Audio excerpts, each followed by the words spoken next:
I started my fourth kid while helping get two businesses off the ground and advising for three others. And it's been the hardest season of my life. Here are four surprising lessons that I've learned in this season that helped me become better entrepreneurs that I want to pass to you so that you can learn from my pain. Welcome to the Parentreneur podcast. I'm Jay Keynes, your host, where we explore balancing parenthood and entrepreneurship. I have nothing to sell you, by the way. All that I ask is that you participate in this community so we can help one another. So that includes, liking the video, subscribing, comment. Tell me what your problem is within your business, and I'll help you and comment to any comments that you have. Even maybe make a video and feature you on it as well. So a brief background about me. I spent most of my time in startups and growing businesses until after four layoffs in 2.5 years, I started my own company. Last year, a software development company for other businesses. What does that mean? I build software for other businesses. Now, it's been the hardest season. Again, personally, it's been the hardest season for me, business-wise, navigating three kids plus a fourth who's an infant and balancing everything. I'm doing 14, 15-hour days of, sun up to sundown, helping the kids, helping the family, and trying to fit business in between. But I really believe that it's in these hard moments when either businesses sink or swim. And I think that you can survive most hardships if you focus on these areas that I'm mentioning. And I hope that it can potentially save you years of hurt. So the first lesson is manage your expectations appropriately. If you think at all that you'll be able to maintain any kind of similar schedule before you had a child, it's just insane. You're going to be frustrated, you're going to be angry, and it's going to come out in really ugly ways if you don't temper it. And I'm speaking to myself here and just being fully transparent. Have I been the most present parent? No. Have I been the most patient person? No. Have I been the most Christ-like individual? No. I've been exhausted, and I don't like the person that I have been in these really hard moments. And I think a big part of that is just managing expectations. I should have known it was hard. I should have known that it would have taken more time to recover. I should have known that this was going to be a harder process, but I was naive. And I would say just don't be naive going into this hard season. You won't be able to be a present parent, working full time, starting a business, exercising daily, having a thriving social life, having plenty of time to spend with your spouse. It's just not going to happen. So instead, what it took for me to see is you have to view it as trading off something. Instead of saying, I don't get to do this or I can't do this anymore, it's more of trading. It's I'm choosing this in exchange for this. And if you're a person who's going into a harder season and you're starting a business, you're running a business, what can you trade? Because I know that the average American consumes 4.5 hours of Netflix a day. That's 31 and a half hours a week. That's almost a full-time job. If you just didn't watch Netflix and you instead just spent it all on your business. So something has to give. You have to exchange something. For me, it's been YouTube, as you can see, as I haven't posted in a few months, and fitness. Ashamed to say, I'm a person who's consistently works out 2 to 6 times a week, and I'm hardly hitting once or twice a week at all. It's even taken me 4 times to record this one video. Weeks I've been trying to get to this. And I have children yelling in the background and an infant crying, which I hope you can't hear with the software that I use. But it's hard. It's really hard. But it's a season. And that's why I'm saying it doesn't have to be forever, these trade-offs that you have when you're managing expectations. But you just have to go, you know what? I'm going to give up Netflix or hang out with the guys or whatever for the next 3 months as I get this thing off the ground. And recognize that this season, it's going to be hard. But it's going to be worth it if you really, truly value that thing.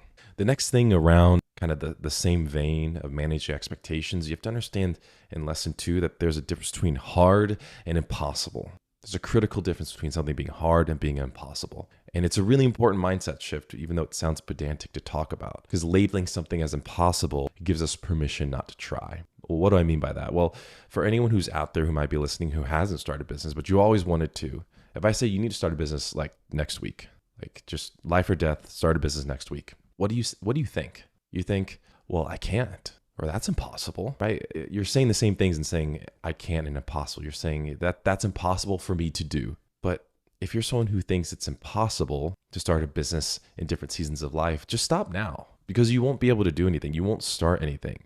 Because I hate to tell you this, it's always going to be hard. It's always going to be hard. It's always going to feel impossible. But until you intentionally shift that mindset to it's hard, it's not impossible, recognizing what hard is, for one, just kind of relieves the pressure a little bit to say, yeah, this is a hard season.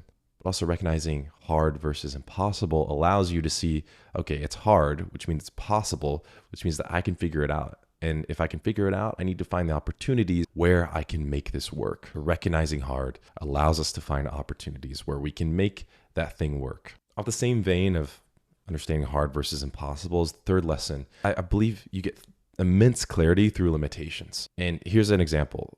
It wasn't until I could only spend 30 minutes to an hour or two on my business in the first 4 weeks of my infant being born that I began to realize like most of my day, even though I'm a person who's pretty distraction free, is spent or was spent before having the baby on just a bunch of different things that really didn't matter. It kept me busy and made me feel like I was moving forward in different areas. But whether it be YouTube or books or just things that just aren't relevant to the two most important things in your business. How do I get more clients and how do I fulfill those clients? That's it. And once I had a to-do list that could only be one or two things, it really forced me to conceptualize what will move my business forward. What is the one thing that'll move my business forward right now that I can affect? And so for me, it was looking at, closing deals. Closing and moving forward deals is the most important thing to me right now. And then building my marketing machine. So I'm trying to build a sustainable marketing machine that's not relying on me picking up a phone or me knocking on a door, but that I can create a lead gen system that brings people to me who I can nurture, who eventually, when the time is right, I can sell to. And that's my number one focus now. After having the baby, is beginning to realize that my to-do list was one or two things, and now I'm just spending all my time on that one thing. So for me, it's optimizing ads and thinking through ads that we're running and refining those and getting them better, to also the cold email that I'm running. So the outbound campaigns. How do we scale up more? How do we get better? How do we get more positive responses? I'm just hyper focused on those things, and I eliminate everything else that isn't related to me improving those two areas of my business. So the question I ask for you similarly is, if you only had an hour, what would be the one thing that you would work on? Again, I imagine it's around either sales or fulfillment. What would be the one thing you'd be working on? And the question I'd ask you when it comes to your mind is, how can you do like 3 or 4x of that? So instead of 20% of your day being that, how can you flip it to where 80% of your day is that? Because I think that's the meat and potatoes of the business, is really defining what will move forward our business the most, and then just doing more of that. I think so oftentimes we allow ourselves to get busy with just busy work and things that really don't matter, or that could be automated, or that could be pushed off to a cheap virtual assistant that'll allow us to have free time to really focus on what moves the business forward. So I suggest do a time audit. Write down everything you've done throughout the week and define what is the actual things that have moved your business forward and grown your business. And then challenge yourself for the next week to do 3x of that thing, to book your calendar, to do 4 to 6 hours of that one thing every day. And lastly, lesson 4, I believe that constraints create a superpower in business. But what do I mean by that? Well, they say that necessity is the mother of all invention. And I think that constraint is the mother of all business growth and scale. Constraints force you to create a more independent business. And if you can create a more robust, independent business, it doesn't require you to show up and be there to grow. It's easier to scale once you find something that can actually be scaled. And it actually has more intellectual property within it if you create an independent business that's not just fully dependent on one person, meaning that it has more enterprise value. It's worth buying, is what that means. Let's say, for the sake of an example, there's 2 entrepreneurs. They run the same business, right? A B2B service business. There's one guy, he's a boomer. He's kind of old school. He just kind of picks up the phone. He calls people. He runs to these meetings. He goes to lunch. He fulfills the service. He does everything. He's been around in the game for 20 years, right? And he's ran business the same exact way. Old school handshake. He does well for himself, right? But then there's entrepreneur 2. Let's say he's a little bit younger and he's a little bit more tech oriented.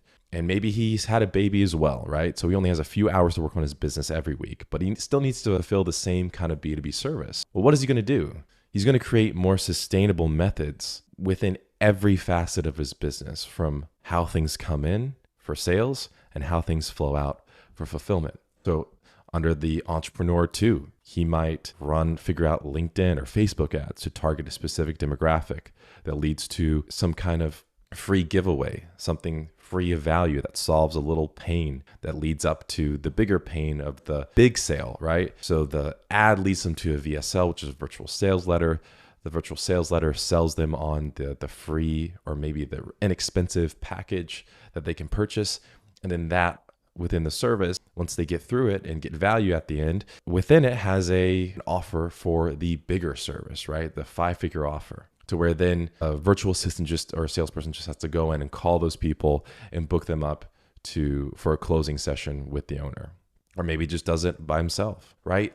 It's just to show you that I've worked with many different boring businesses and service businesses and construction businesses. And while this example might seem silly, it rings true. I've seen many businesses in the same industry, like construction, where, they've been around for 40, 50 years, and, they still run a small crew. They've grown and they're a 7-figure business, but then someone else shows up on the spot who is tech oriented, who's focusing on automation, who's focused on delegation, who's focused on standardizing and building an independent business, and is much more intentional. And then that business just grows, has hockey stick growth, and surpasses that person who's been around for 50 years within just a few years. Why is that? Is because it's a different mindset to have when you create a business that is more independent, that is more robust, instead of being focused on just one person to lead. 4 lessons are, really manage your expectations. You have to understand the difference between hard and impossible to find the opportunities, because I believe that constraints are your superpowers, right? There's clarity through limitations, and those opportunities of limited time frame would really allow you to show you what needs to be prioritized, and then therefore allows you to show through your constraints what are some ways that you can scale and get creative that allows you to create a business that serves you instead of you serving your business. Now, again, these lessons aren't just for parents, but I'm hoping that if you're a parent out there who's running a business or trying to start a business, that you get some value out of this. And so I'd ask the parents out there who are running or starting businesses, what's the biggest constraint that you're seeing in your business today? Again, my name is Jake Haynes, host of the Parentreneur podcast. Thanks for watching.